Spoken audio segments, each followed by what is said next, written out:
Déméter, la déesse de l'agriculture, était une divinité d'une grande beauté et élégance. Son charme était si fort qu'elle avait séduit Poséidon, le dieu des mers. La déesse rejeta les tentatives du dieu de la mer, qui semblait déterminé à la conquérir. Pour échapper à Poséidon, la déesse prit la forme d'une jument. Mais le dieu était le seigneur des chevaux et se transforma en étalon pour poursuivre la déesse de la fertilité. Déméter fut attrapée et emmenée de force. De cette union non désirée sont nés 2 enfants, le divin cheval ailé Arion et la petite Despoina. Dégoûtée d'avoir été violée, Déméter répudia l'enfant et partit se purifier dans le fleuve Ladon, où tous les chagrins pouvaient être oubliés. La pauvre Despoina grandit sans l'amour de sa mère, et le cœur de la jeune déesse fut rempli de rancœur. Contrairement à Despoina, Perséphone, la fille de Déméter avec Zeus, était aimée et gâtée par sa mère. Cela attrista énormément la fille délaissée.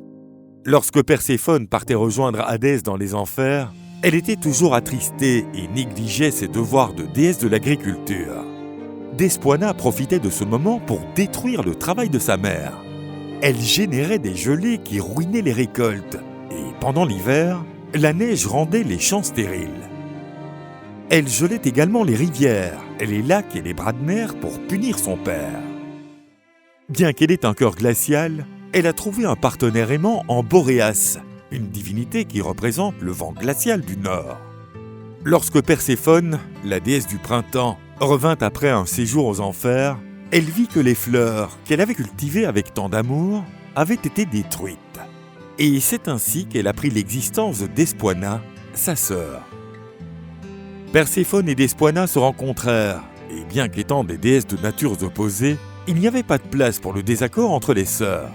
Elles devinrent amies, même avec des tâches opposées. Despoina, la déesse de l'hiver, parcourait le monde en compagnie de son mari Boréas. Celui-ci, avec son vent glacé, annonçait l'arrivée d'une nouvelle saison.